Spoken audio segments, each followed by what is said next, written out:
Selamat pagi teman-teman dan mister sekalian. Pada hari ini kami kelompok 10 akan mempresentasikan mengenai pajak yang berada di Indonesia. Apa itu pajak? Pajak merupakan iuran yang wajib dibayar oleh masyarakat atau pemerintah yang digunakan untuk kepentingan pemerintah dan kesejahteraan masyarakat. Menurut Kamus Besar Bahasa Indonesia, pajak diartikan sebagai pungutan wajib, sehingga manfaat dari pajak tidak bisa dinikmati secara langsung karena memiliki sifat bersama bukan individual. Pajak dapat diartikan sebagai sebuah sarana meratakan pendapat sesuai dengan penghasilan yang didapatkan dan menjadi sumber dana pembangunan dari pemerintah. Hampir setiap negara menerapkan sistem perpajakan. Pada umumnya, pajak disetorkan berupa uang. Sejarah pajak di Indonesia sendiri muncul sejak zaman kerajaan dan berkembang ketika dijajah oleh Hindia Belanda. Pajak memiliki sistem pemungutan yang berbeda-beda pada setiap zamannya. Seperti pada contohnya, pada zaman kerajaan, pajak waktu itu dipungut dengan berupa upeti. Di Indonesia sendiri terdapat beberapa jenis pajak. Yang pertama adalah pajak penghasilan.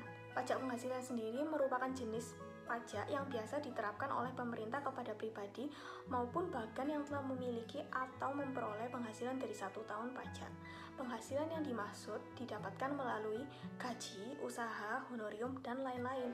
PPh sendiri dapat dikategorikan menjadi dua, yaitu wajib pajak dalam dan luar negeri, sedangkan objek PPh berupa penghasilan yang diterima oleh wajib pajak. Yang selanjutnya, pajak pertambahan nilai.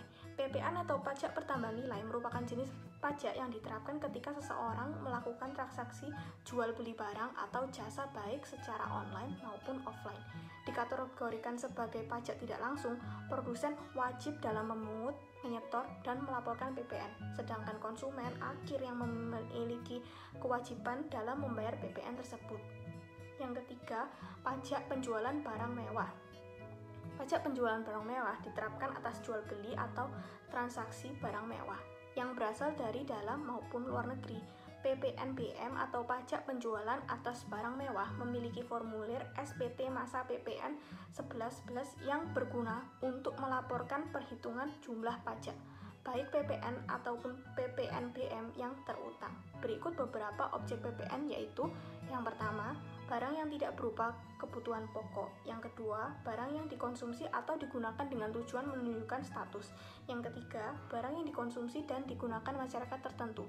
Yang keempat, barang yang umumnya dikonsumsi dan digunakan oleh masyarakat yang memiliki penghasilan tinggi.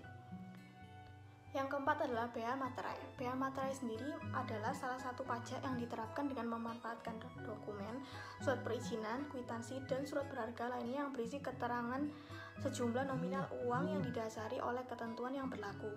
Nilai bea materai dibagi menjadi dua, yaitu 6.000 dan 3.000, yang digunakan berdasarkan kebutuhan. Ada dua cara dalam memenuhi pajak BM, yaitu yang pertama materai tempel dan yang kedua teknologi komputerisasi dan pencetakan yang telah ditentukan oleh Menteri Keuangan. Yang terakhir adalah pajak bumi dan bangunan. PBB atau pajak bumi dan bangunan merupakan pajak yang diterapkan kepada kepemilikan, penguasaan, dan pemanfaatan atas tanah atau bangunan. PBB memiliki dua sektor yang berbeda, yaitu yang pertama PBB yang terdapat di kabupaten dan perkotaan yang diatur oleh pemerintah kabupaten atau kota, dan yang kedua PBB tambang, kebun, hutan yang diatur oleh pemerintah pusat melalui Direktorat Jenderal Pajak. Pajak provinsi mencakup pajak kendaraan bermotor di atas air, bea balik nama kendaraan bermotor di atas air, pajak bahan bakar kendaraan bermotor, sedangkan pajak kabupaten atau kota meliputi hotel, restoran, tempat hiburan, reklame, dan parkir.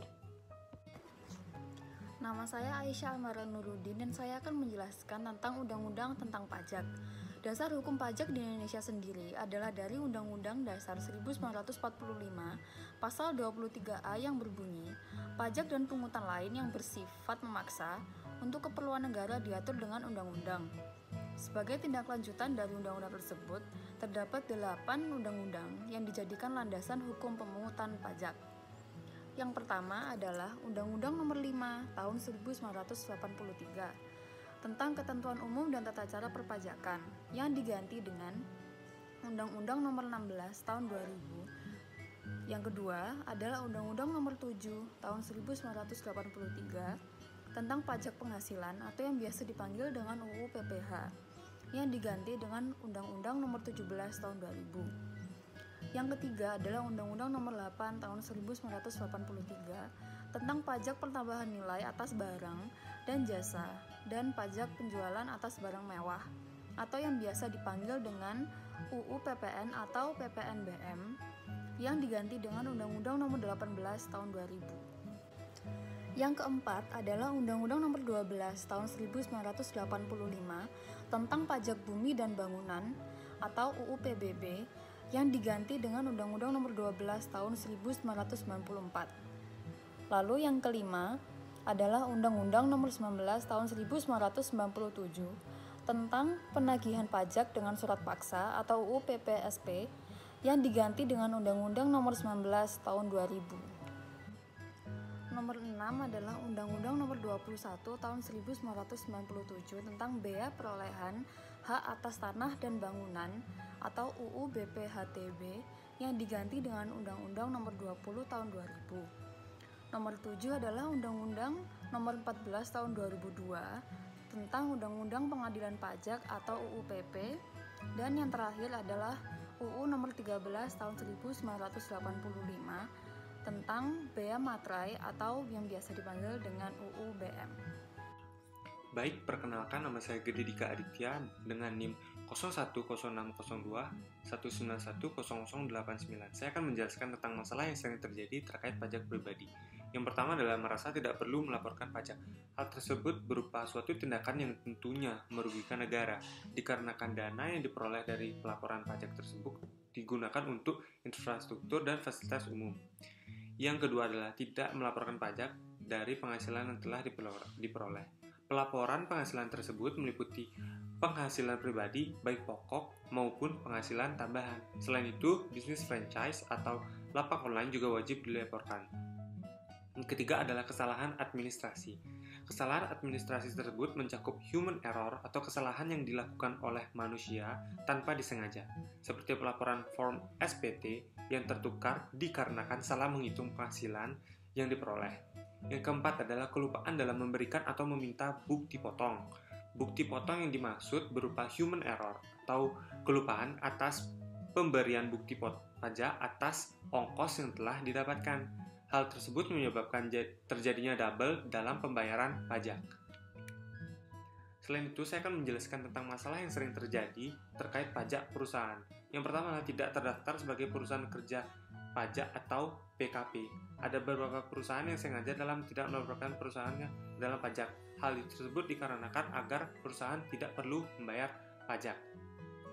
Yang kedua adalah pelaporan SPT tahunan. Pelaporan SPT tahunan sering dilupakan oleh perusahaan, terutama divisi pengatur keuangan. Yang ketiga adalah tidak memiliki NPWP perusahaan. Kepemilikan NPWP suatu perusahaan berkaitan dengan PKP perusahaan, sehingga ketika perusahaan mendaftarkan pajak ke PKP, perusahaan wajib memiliki NPWP. Yang keempat adanya PPN. Penerapan PPN dapat meningkatkan harga suatu barang atau jasa menjadi lebih mahal sebanyak 10%, sehingga banyak perusahaan yang menggunakan harga asli menjadi harga yang sudah termasuk PPN, sehingga perusahaan yang wajib membayar PPN tersebut. Yang kelima adanya PPH. Biasanya perusahaan yang baru berdiri atau bangun memiliki kendala dalam bagian pajak penghasilan atau PPH. Untuk mengatasi permasalahan-permasalahan tersebut, terdapat 3 solusi yang pemerintah lakukan untuk meningkatkan kesadaran atas membayar pajak di antara masyarakat di Indonesia. Yang pertama adalah bekerja sama dengan pemerintah. Bekerja sama dengan pemerintah kecamatan dapat dilakukan agar tercapainya kesadaran wajib pajak dalam membayar pajak bumi dan bangunan. Yang kedua adalah melaksanakan sosialisasi. Sosialisasi merupakan salah satu cara atau alat yang digunakan untuk memberikan informasi kepada para wajib pajak tentang peraturan, tata cara perpajakan, prosedur, serta waktu pembayaran pajak. Sosialisasi perlu dilakukan untuk menggugah kesadaran para wajib pajak agar patuh dan paham akan kewajibannya. Yang ketiga adalah memberikan bukti nyata bagaimana pajak membantu kesejahteraan di Indonesia. Sekian presentasi yang dapat kami sampaikan. Terima kasih atas perhatiannya.